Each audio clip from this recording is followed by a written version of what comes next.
Lynn Green, and I am City Council member. I represent District 5, and it is not a very pretty Monday morning out there, but it's Monday morning just the same.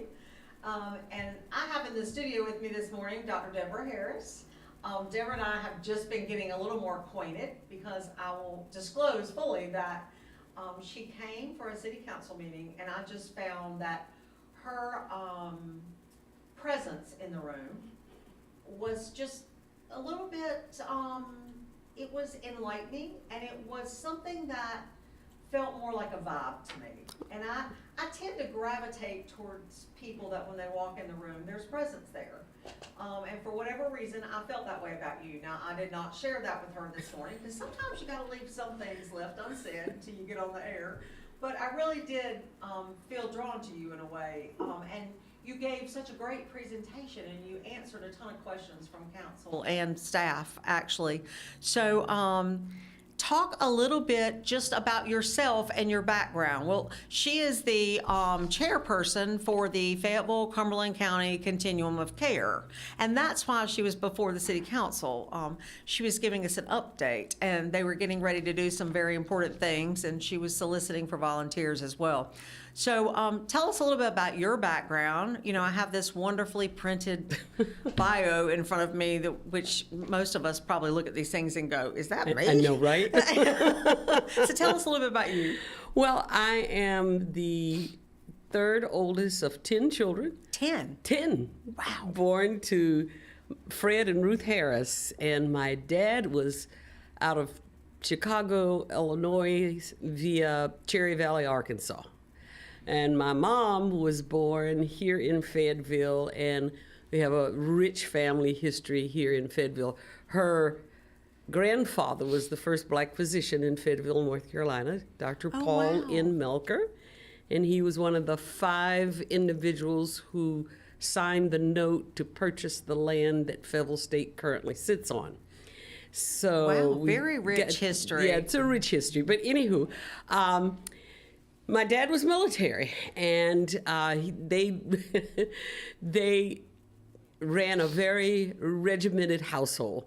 And they used to my dad used to really push education. And he would say, education is the only thing they can't take from you.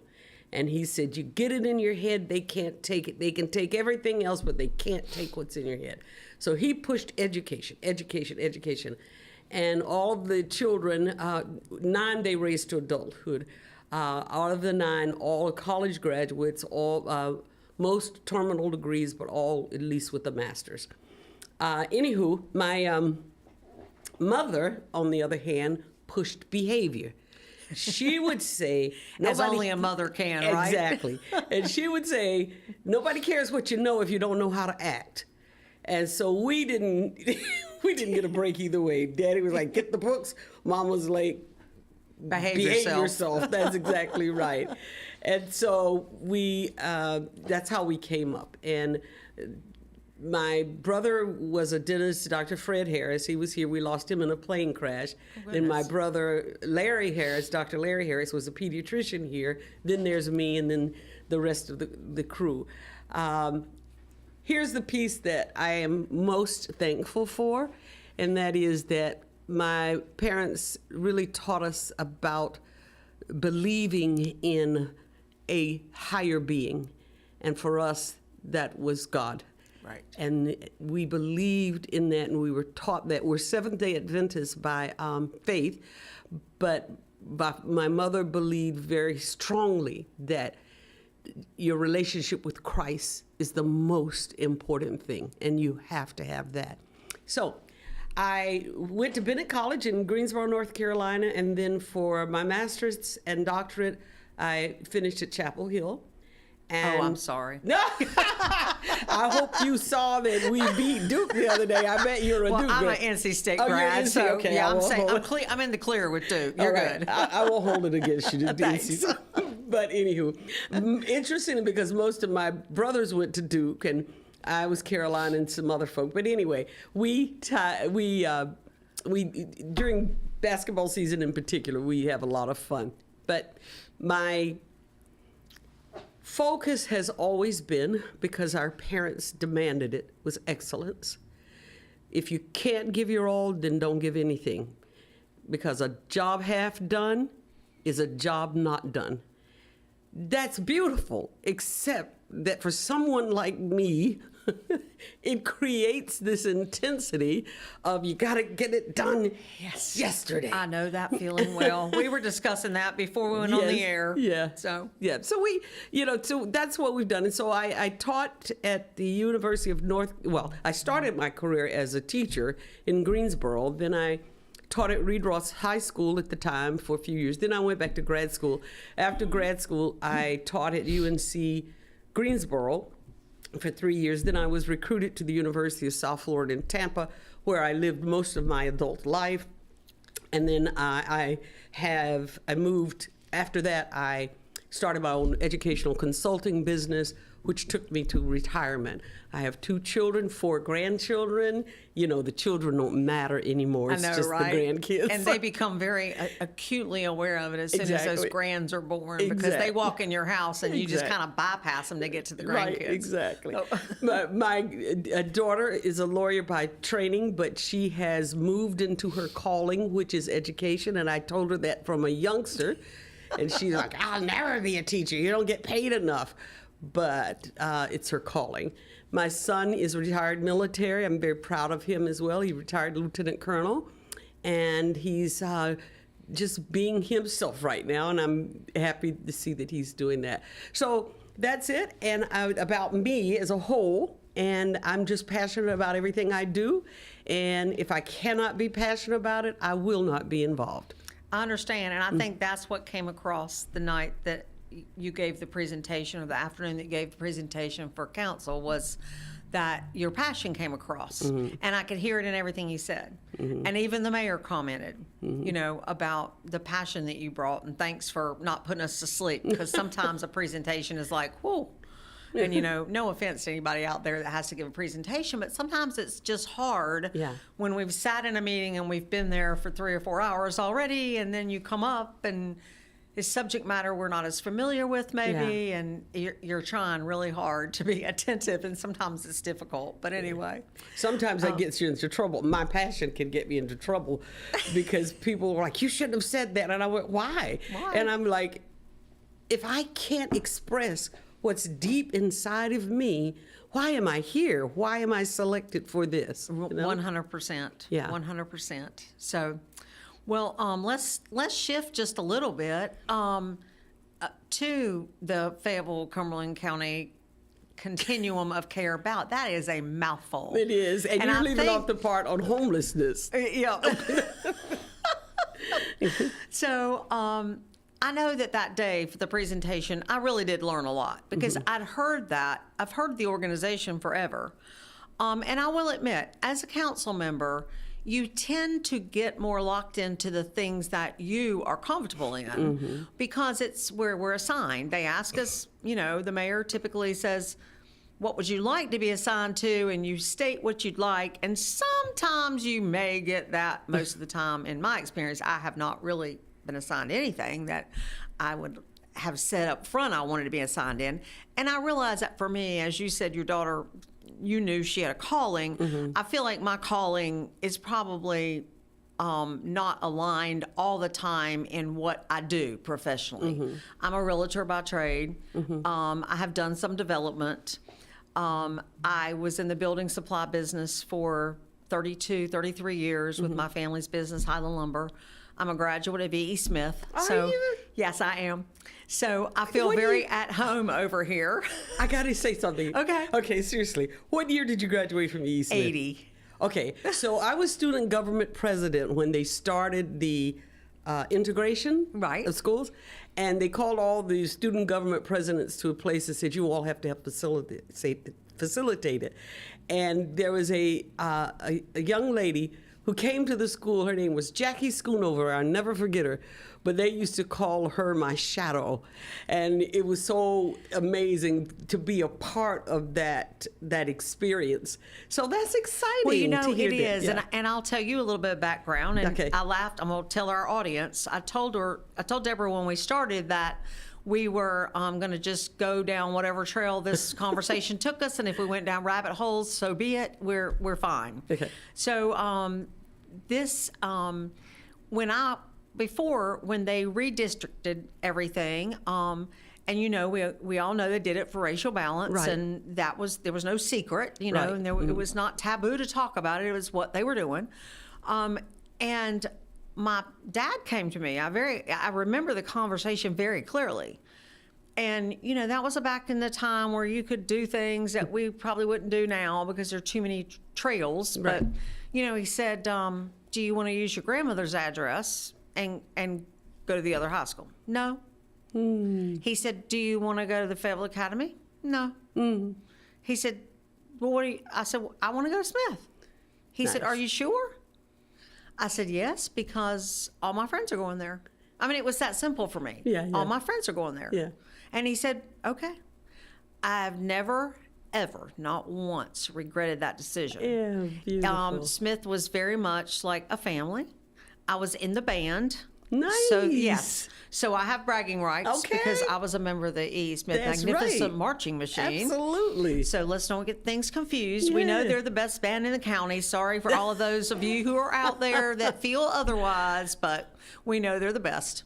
And I think that talking about callings, I 100% believe that I was supposed to walk Yeah. those steps Yeah. to get to where I am today. Because if you would probably be amazed at the number of people that I know that go back, Yeah. that go all the way back to those high school days, and that's true with everybody. But there are people that otherwise I wouldn't have come in contact with. Mm-hmm. We were on the opposite sides of towns. We didn't go to church together. Yeah. We weren't involved in the same civic groups. Yeah. So there are people here that I just would have never come in contact with. That's nice. And I absolutely love that I can say that, and that feeling of family and that camaraderie. I try not to miss too many football games still, and I can remember the first time I ever took my son to a football game. He was like, "Mom, you were in the band?" I'm like, "Yes." He goes, That's "That right. band." I That's said, "Well, right. it was like that." And I said, "But It was better. right." I said, and we did things that for our time Right. were way more, Right.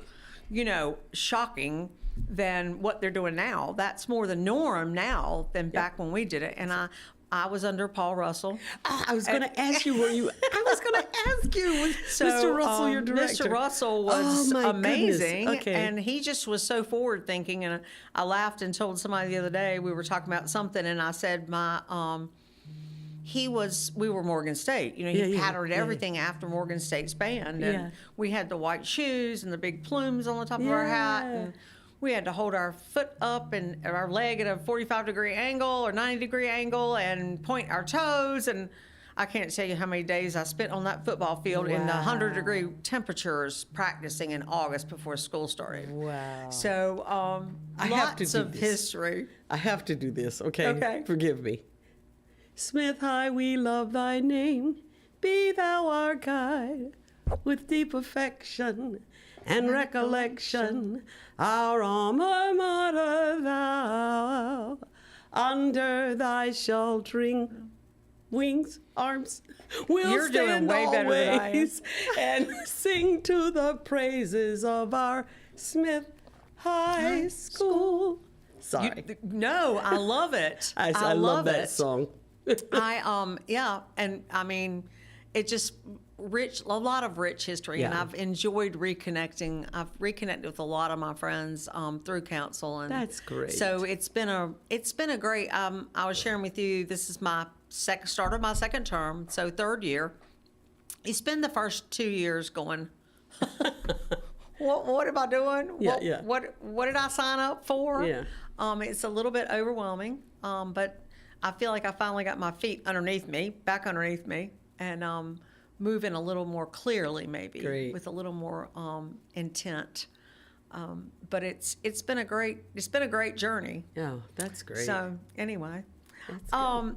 so that was the first rabbit hole we went down. I know, right? It's okay. So the continuum of care, that is a collaborative effort, right? A That is correct. coordination of community's response. Correct. Is that a good That's a good way to way to look at put it? it, yes. Okay. So expand on that, because I know Yeah. that there's a housing piece. I know that I think I know that there's a meal service piece. And then there is a volunteer piece, because I know you can never have enough volunteers. Absolutely. And you and I were talking right before we went on air about the importance of the church playing its role in the community and link to help those services Yeah. that need Yeah. be filled. So let's talk a little bit about that. Okay. So can I just share how I came to this? Absolutely. Which will lead to Please. direct answer to your question. So there was a member of our church who did community services on a regular. A conflict evolved, and she was moved out of the building where she was doing these services. I personally felt that the church didn't do right by her, okay? Right. And even though I had not been involved with her ministry, I said, listen, for a living, I used to write grants. At the university level, you have to write grants. Right. And I said, If you want any money. That's right. And if you wanted to publish, and the whole publish perish thing is a big deal in academia. But anyway, I said to her, I'll happily come and try to help you write grants to get restarted. And so we started getting grants and stuff. And then I learned that when you receive city grants at that time, that you had to be a part of the COC. And so I signed up, had no idea what it was about, and I'd go and sit in the meeting, twiddle my thumb, and I go, okay. And so then the then chair of the committee called me and said she was no longer going to be able to stay because she had maximized her time. And she wanted to know would I be the chair. And I said, I laughed. And I was like, I don't even know what you all do. What do you mean? See, I'm not the only one that's recognized that presence in the room. Right. And so she said, well, I just have been praying about it, and the Lord just put you on my mind. And I was like, no, don't do the Lord thing, please. Don't do the Lord thing. But I said, I'll think about it. And I did everything in my power to say no. And it kept coming back to me, kept coming back. So finally I went and I said, well, we'll see. The end of the story, I get it. And I go, wow. So from that point, she started onboarding me, letting me know what was going on. And I'm having dealt with organizations a lot. I understand organizations and how they run and things they do. So anyway, I'm watching this, right? And I'm looking and I went, man, they have a lot of good systems in place, but no one's using the systems. They're not talking to each other. It's a people problem. Right. Is what I said. And I was like, now how in the world can something this powerful be so scattered? It goes back to what we were talking about earlier. No unity. Right. It's just we existed. And the we... And it's interesting because most of the time it's a systems problem. Right. You got a lot of great like-minded people trying to get something to happen, but there's no system in place. Correct. So they have to stop and back up and create a system before they can get the mission accomplished. But you're saying it was the opposite. And I came in really expecting it to be a systems problem, and because I didn't know the content, I wasn't quite sure how we could do the systems. Because in my work as an educational consultant, when we go to the districts, most often we're trying to help them establish a system by which to include children with disabilities. So anyway, I was like, wow, because here it is. You talked about coordinated. You've got hundreds of organizations, small and large. Literally, hundreds. Literally, who are all claiming to work to improve, the homeless situation in this county and community. All of them. But the right hand doesn't know what the left hand's doing. And they're competing for, I don't know. And I'm going, what the world is this? Because the systems that my predecessor put in place are powerful, and she's done a great job in establishing that. But what was concerning me was, why wasn't it getting to the people? Why weren't the people talking? And when I talk with her, she says, I believe I've taken the organization to where I can take it. It needs another level, and I think that's why the Lord put you in my mind. Because I always laugh and say she's a walking encyclopedia. She just knows all those things, but it needs another level. So until we can do that across the county, that means Hope Mills, Spring Lake, all those all the municipalities. All of the municipalities, the county and the city and all of that, until we can come together. And you heard me use the analogy of one band, one voice. Yes. Everybody knows about Drumline, that movie, and it came out of that. And every time I think about it, I go, that is what we need, because we're all playing different instruments, but we're just making noise. We've not created music. We've not created that one sound. Right. And so my entire mission is to find ways to blend us. And that takes us to not to take over what any one person is doing, right, but just to have our voices talking. But then I realized as I was going forward, wait a minute. Where are the faith-based communities in this? What's the Bible say? The poor you will have with you always. Yes. And here we are, sitting in our churches, and are we thinking about the ministry that's out there? And so I've asked myself a million times, what would Jesus do? Is this, and I know that was a saying some years ago, but yes, I'm dead serious. Right. I'm dead serious. So we have a lot of work. Or better yet, what are we called to do? I mean, not even our own personal calling. Yes. But what does the Bible call us to do? Absolutely. Absolutely. In fact, I use it, I'm sure you've probably heard this, something called Christ's method alone, all right? How did Christ win souls? He mingled with the people. He met their needs. Then he bade them to follow him. That's it. Here's what we do. Ain't no mingling. Just come in and let me preach the word to you, get you emotional, join the church, and we got another member. To me, I'm just like, what are we missing? Right. And so part of that mingling is being mingling with people who have great needs beyond the church doors. Correct. And I think it goes to where we are called and told that we are to gather together. Mm-hmm. Because I think that while it was great that when the pandemic and everything was going on, we had the ability to at least stay connected through video and through all of those things that we utilized. We now need to be back in our churches. Yeah. But because it's part of that. Yeah. So feeding off of each other. I use that scripture a lot, mm-hmm, which is Hebrews 10:25, where they say, "Do not forsake your souls, the gathering together of one another." Okay, that's where most places stop. Right there, they stop, and I say you got to listen to the end of that. The end of it said, so that we can encourage one another, especially as the latter days grow nigh. Huh? That unity piece. Oh, absolutely. Because we come to churches, and I'm just talking general, and we're looking for the entertainment value, not to encourage somebody. Because I've always been in leadership roles, people think I don't have any challenges. You have more than your share, I'm sure. Absolutely. So, yes. So if you get beat up in the streets and you get beat up in church, where do you get your encouragement from? And so it's the same thing with individuals who are experiencing homelessness. They're getting beat up in the streets.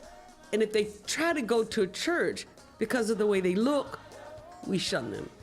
Or because of where they are, we shun them. Or we don't encourage them. We've really got to bridge that gap, because to me, just like the civil rights movement was born in churches, okay, and communicating churches, that's what it's going to take to move this situation of homelessness into another level. Right. Well, he has given me we need to take a break sign. Okay. So we're going to take a little pause for the calls. If you're listening, don't leave us. Come back, join us. Go get a second cup of coffee or a third or a fourth. If you've been up like as long as I have, you probably need a third or a fourth by now. But we'll be right back.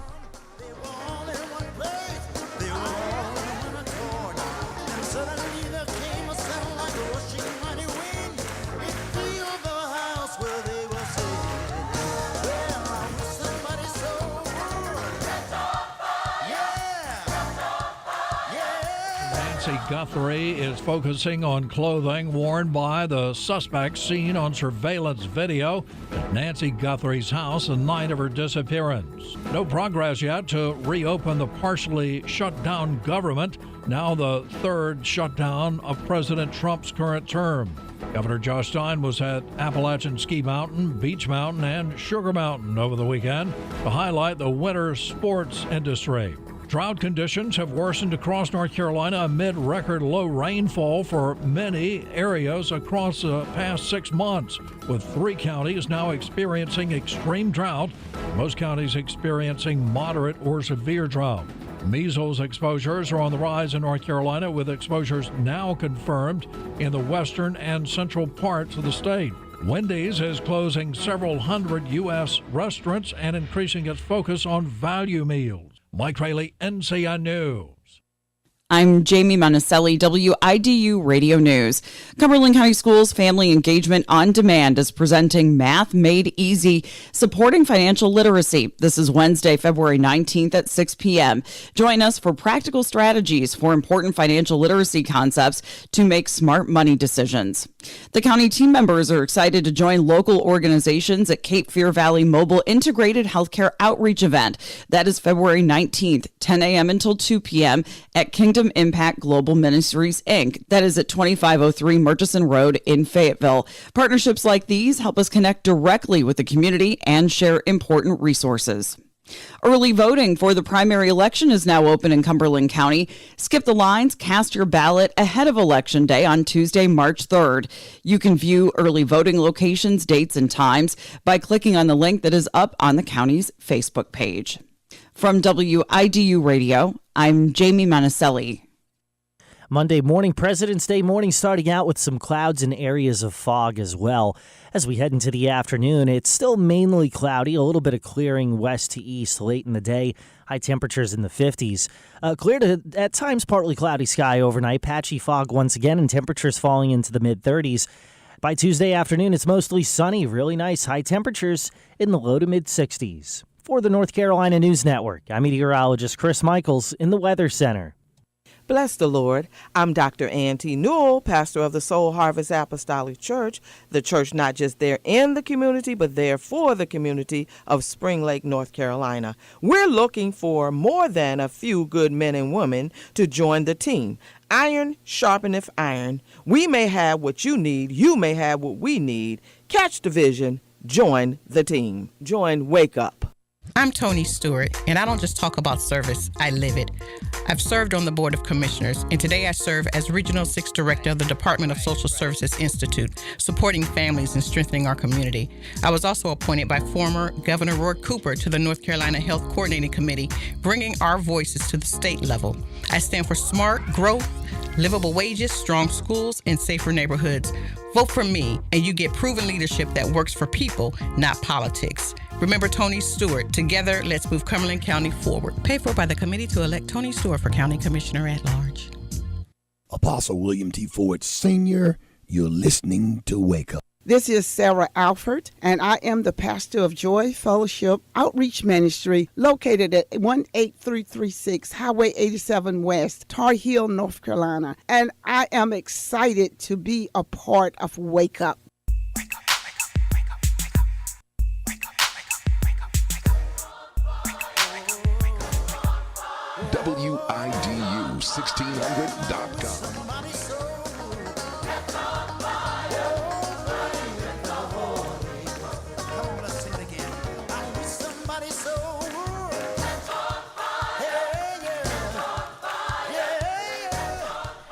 And welcome back to WIDU. If you missed our first half, I am Lynn Green, and I am District 5 City Council member. And I have in the studio with me this morning Dr. Deborah Harris. She is the chairperson for the Fayetteville Cumberland County Continuum of Care. See, I'm getting better at that. On homelessness. Oh, that's on homelessness. That's right. Oh, wow. I know. Okay, we're going to forget that part. Well, our first half, we kind of spent talking about ourselves a little bit and getting to know each other a little better. And we had just gotten into discussing the faith-based community and how important their role is in overseeing some of what the COC does. So take it from there, because you were giving us a very good explanation and your thought process. So we have nonprofits that are a part of this that work. We're trying to get them to communicate. But as we were stating, the faith-based organization, churches, synagogues, whatever, need to also be a part of this. But that's not the final piece of the puzzle. The community, meaning our elected leaders, our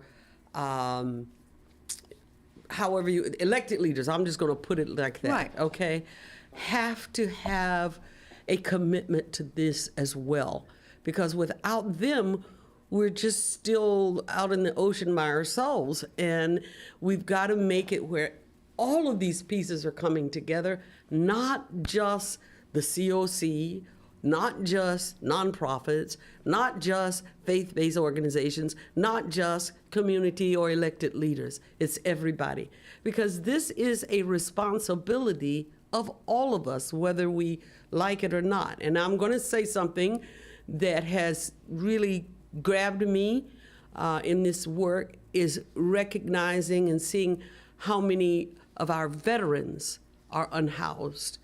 And that's painful, because I'm not thinking that's a number I want to hear. no, well, I don't have any actual numbers right now, but more and more I'm seeing that.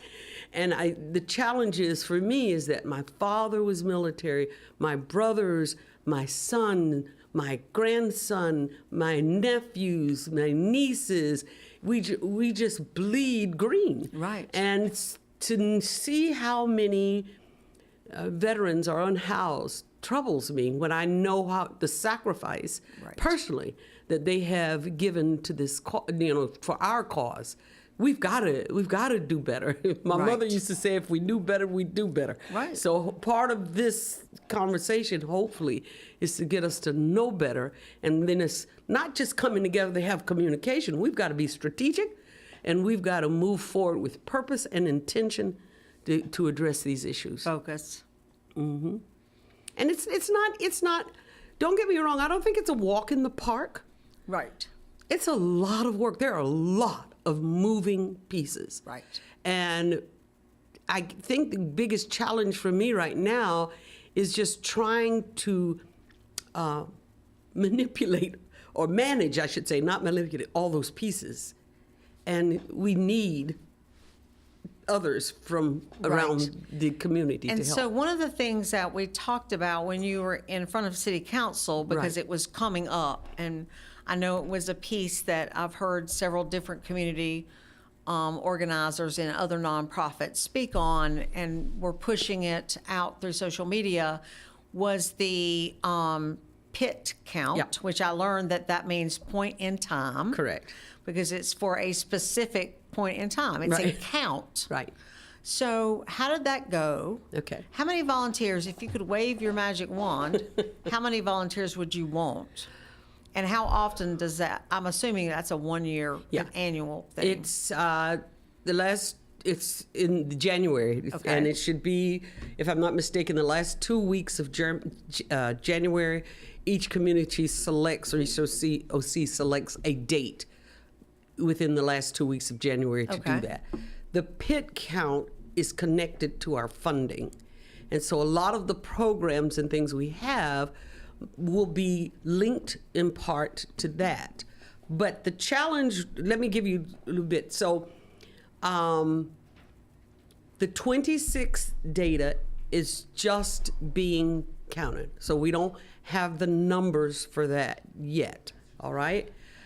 However, 25 of last year, they counted just that one time. It was supposed to be on the 23rd last year in 25, but we had bad weather, so it went to the 25th. This year it was the 22nd.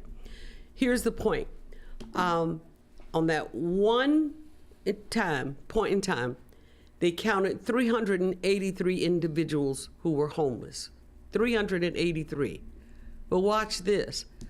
When we align that with our HMIS system, which is our coordinated entry system, which takes in all the data, there were 845 individuals who were assisted in that process. So you can't hang all of your hopes on the 383. Right. Because that's just a point in time.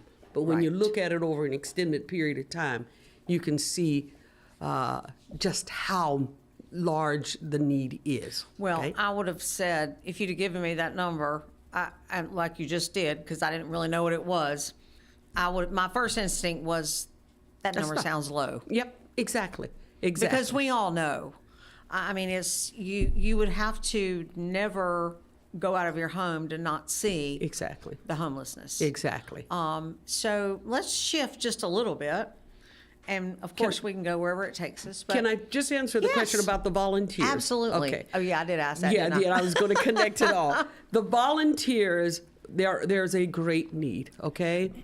How many volunteers we have ensures our ability to reach all. Now, we did a great job this year in reaching all of the encampments and so forth, but the numbers were a challenge. So we ask city officials, we ask faith-based organizations, we ask nonprofits to be involved. Just stay in tune, and we'll be letting you know in next January 27, when it comes, we need you. Okay. I was going to start recruiting volunteers now. That's Thank why you. I There asked you the go. question. Okay. You're welcome. Okay. People always say, well, what can I do to help? What Yep. can I do? What can I do? And I really do find that there are people that really do have a desire to help. Mm-hmm. So sometimes it's just getting the information to them and Right. plugging person A with person C because, and then, you know, what's really the truth. You and I were talking about our age and, you know, not remembering names like we used to. Not that I ever really did remember them well, but I think it comes to I'll be in an event that's part of city council maybe, and we'll be discussing something, and somebody will say, oh, well, if you have a need, and then I'll be over here at some church-related function that I'm involved in, and somebody will say, I'm looking for somebody to do blah, blah, blah. And I'm like, well, wait a minute. I just talked to somebody. Let me think about who that was.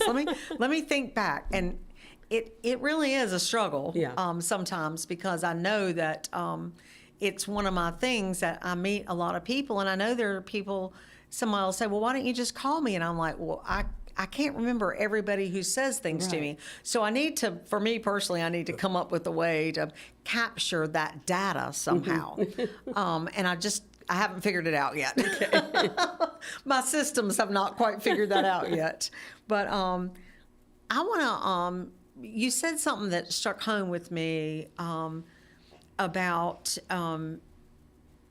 state and local governments and the way we do things and systems being in place. And I know that the state this year is funding more things that have the word regional attached to them. Have you come across that where you feel like maybe our approach should be more of a regional approach? You mentioned municipalities, so that kind of says regional, but regional to me goes outside of our county. Right. I know that like I was just put on the Mid-Carolina Council of Governments, and they work with municipalities within a 3-county area. Right. So it does look more regional. So I'm just wondering if that connection has been made, and if we do any of that type activity to capture maybe more state dollars. And I feel like that, and again, you notice I said I feel like. Yeah.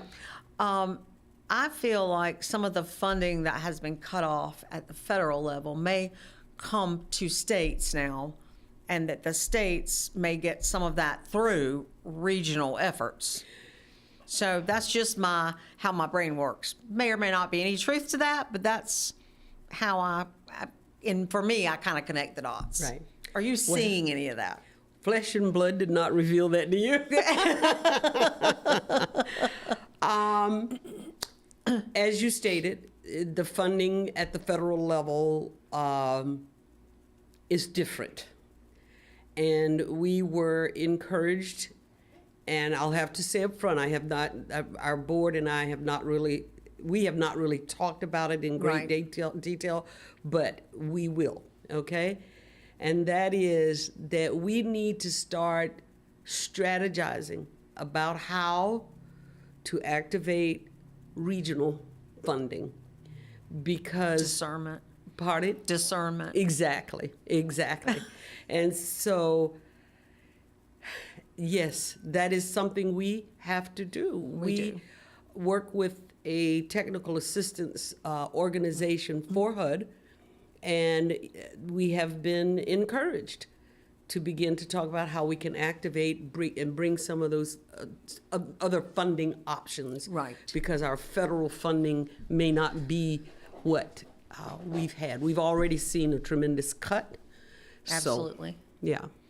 So in saying that as well, the homeless piece, I'm the kind of practical person sometimes at the table, and I'm sometimes, a lot of times, maybe I say the thing that, like you said, I say things that maybe I shouldn't say all the time. But I say them because it's most of the time it's based in fact.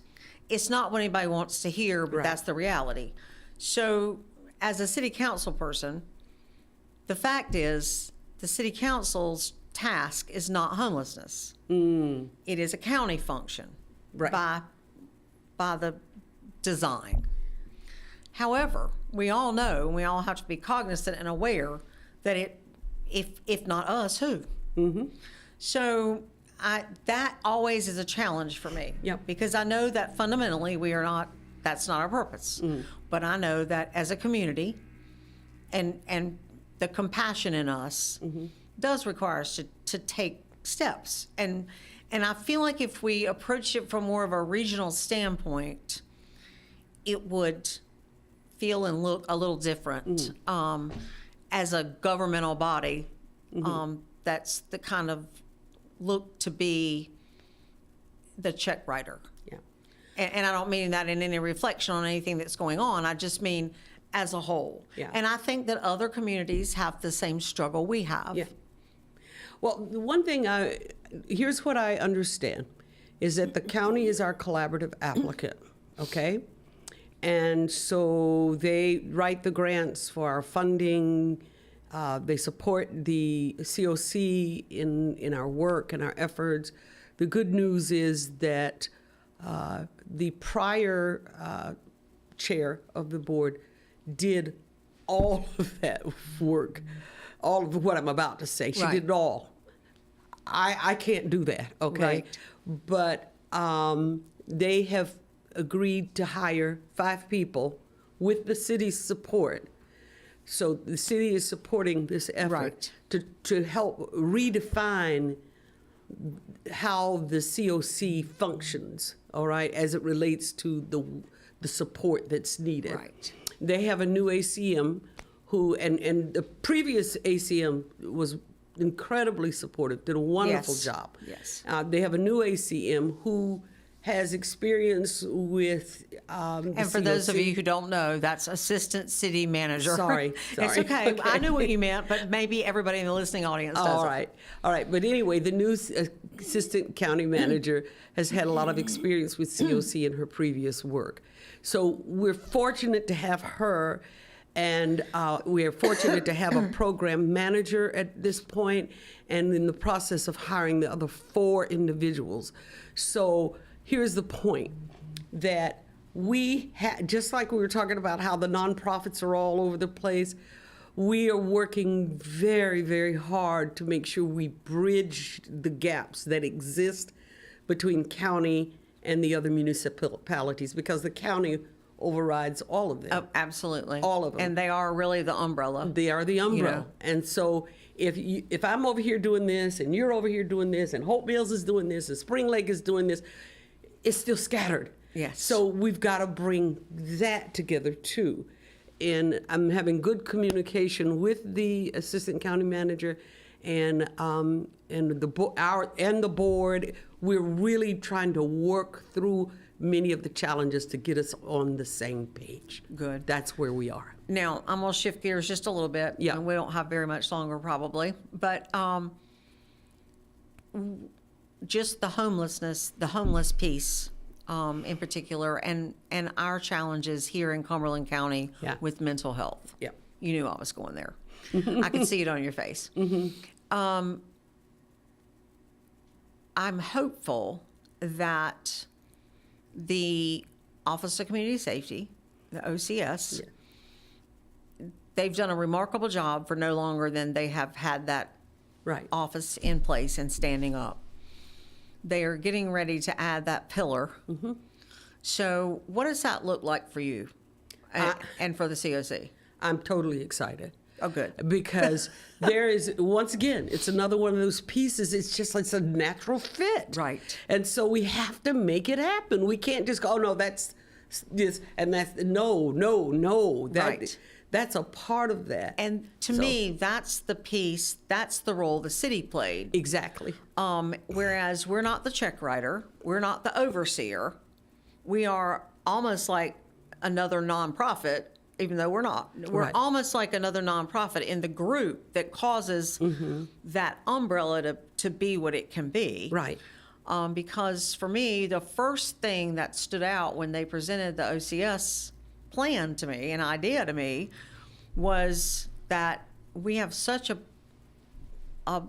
need for the mental health piece that was a natural fit. Absolutely. And A lot of people, I've heard a lot of people say that if we dealt with the mental health, we wouldn't have homelessness. Now, I don't agree with that, but mental health is a big part of that.